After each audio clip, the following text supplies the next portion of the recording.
Welcome back to another quick video. And today it's about this. Look what I got. It's a fiberglass bow from America, a vintage bow, so to say, from the, I guess, 60s, 50s, 60s, something. And one day in Malta somebody came and he brought this bow with him and said, oh, my daddy gave it to me 30 years ago. And I tried it and I liked it and I said, listen, I would like to buy it. He said, no, no, no. And I was always thinking about these bows and I was checking, you can get them relatively cheap, between 50 and 100 bucks, but then shipping again wasn't like, okay, it's not worth it. And then, you know, then you have friends, like my good friend Brian Gulotta, the Ambidextrous Archer. You should check out his channel. He found one and he sent it to me. The only thing you need to care when you get one, make sure that these edges are all still nice and good in shape, because some of these fiberglass bows are already broken over time. But you know, you just make sure that you get a good version, or maybe you can have a look at it before you buy it. Then everything is fine. Fiberglass is a Ben Pearson, the Superjet bow, and it is the 3350 or 3350, so it's 35 pounds. And you can have it in 45 pounds, and it's just an ambidextrous bow, which is nice. And here you get this, you know, how to shoot a bow and arrow. So finally I will know how to. And then there's written, you know, how to nock, and there's written how to stand and how to draw and to anchor and how to aim, but release, point of aim method, instinctive shooting, and this for me closes the discussion about shall we call it instinctive or intuitive or whatever. It's just a term. Of course, it's not really intuitive what we are doing, or not really instinctive, but we had this topic so much. But when Ben Pearson could say this 60 years ago that it's instinctive shooting, then it's for me in the scoring and the parts of the bow. Really, really nice. So, Brian, thank you very much. And look at this bow. It's a pretty, it's for me like the Snake, but in 35 pounds. Let's check quickly nock to nock, but it's not a full review, guys, because it's, you know, doesn't make sense. But I'm so happy that I have one now. On the belly we said, right? Oh, Strom, look at you. Kicking these standards. I might need soon a new measuring tape here. This already gets a bit aged.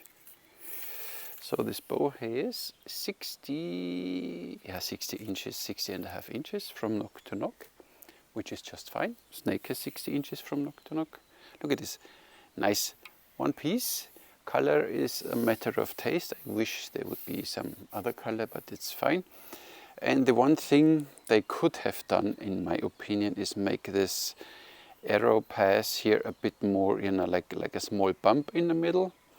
Then the arrow doesn't lay it over this long distance here, because what will happen is, you know, when the knocking point is not properly set in, you know, it could be a little more. It's okay, it's there, you know, for a little bit, but could be a little more.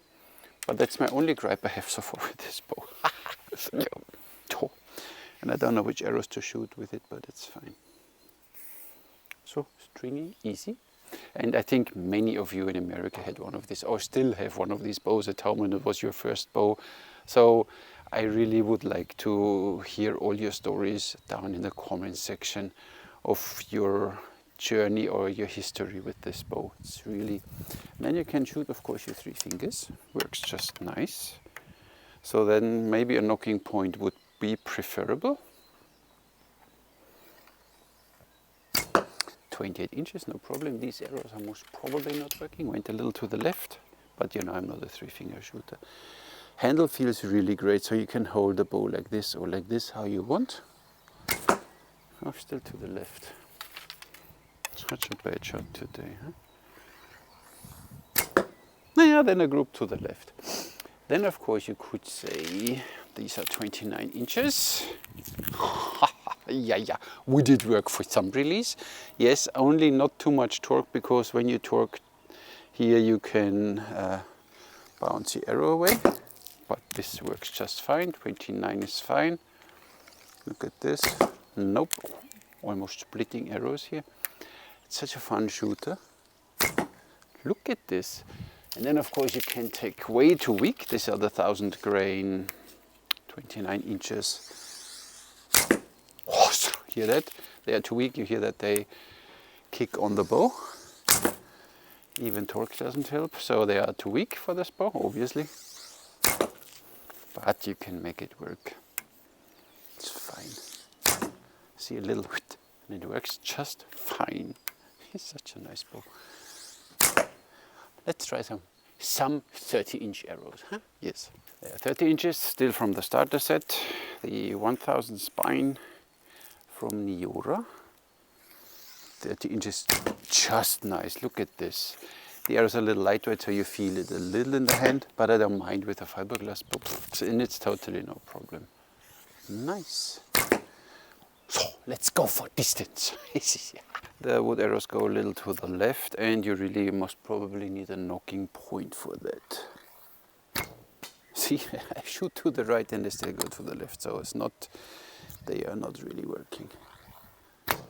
So you need to do your Mediterranean cutter to get the bow out of the way. And it works. Yeah, surprise. Now let's see, we shoot a 29-inch 3 fingers, 1000 spine. Ooh, they go to the right. See, they're a little too soft. But you know, you adapt, and it's fine. Yeah, it's fine. But you know, 29 inches. Ooh, you saw them wobbling. So you need to do a little for the straight arrow flight. Or you take stiffer arrows, they are 400, I think. They're a little too stiff. Yeah, too stiff.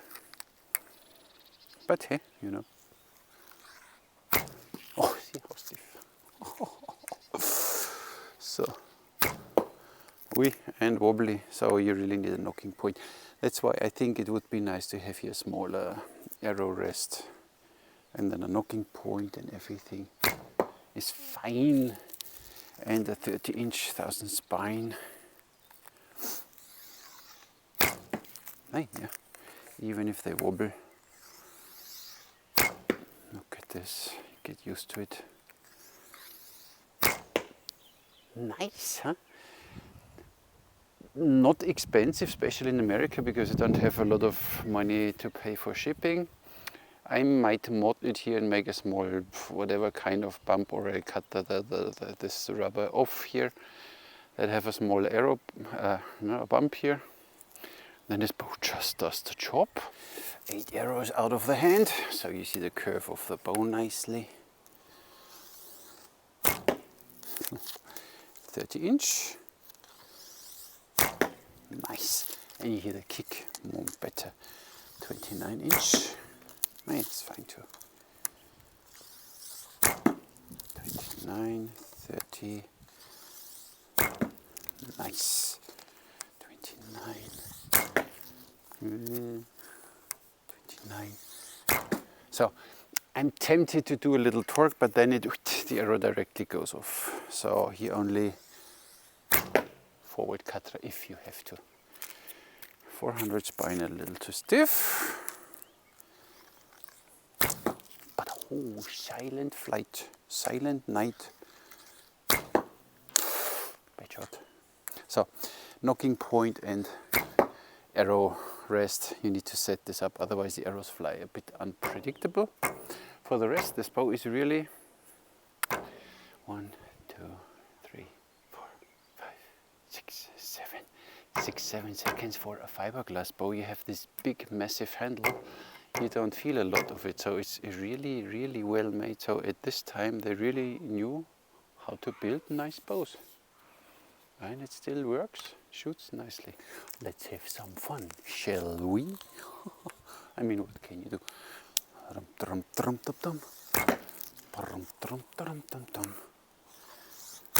Oh, this handle, you need to get used to it. It's almost a little too big for me, but nice, really a good bow. So thank you very much, Brian. Fun, what can I say? Cheap fun. Little modifications on this bow, and the right arrows, obviously. no problem.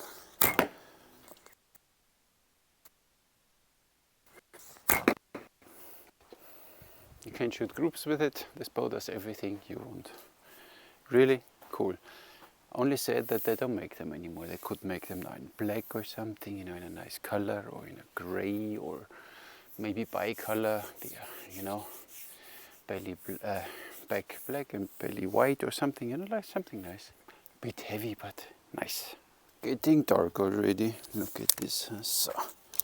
But of course, now I want to know. I didn't want to do it, but now I'm curious.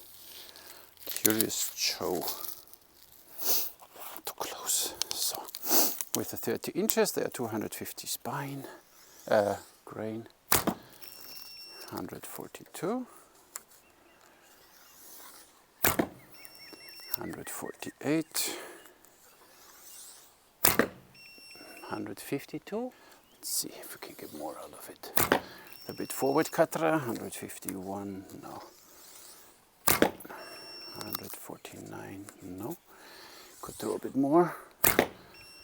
150. No, yeah, but hey, 150 foot per second for a fiberglass bow. This is one of the bows you don't have to worry about, not to care too much. Only make sure I said that it's still, everything is fine, that the fibers don't come off and there are no cracks. Then you can have so much fun, and it's really, you don't want to put this bow down. It shoots so nicely. For the price, nothing to complain. This, just a nice bow. So that was the review of a vintage bow. If you want me to review more of these vintage bows, let me know. But I really would like to read all, I see there's a slightly thingy, read all your stories you had with these Ben Pearson. Yeah, there's really a little coming off here already, so you need to be a bit careful. Here you see that the fibers come off already, so you need to be careful, or maybe glue it back or something. But this can happen with an old bow. But I really would like to read all your stories about you and this bow, and your father or your grandfather when you took you out first time hunting, or whatever. Interesting. So, Brian, really, you know, I was looking long for this bow, and you got me one. If I would pray, you would be in my evening prayers for sure. But you get my blessings anyway. I don't need to pray for that. Really, really cool. Thank you, Brian. Now it's getting cold and dark, and I thank you all for watching. Catch you in the next one.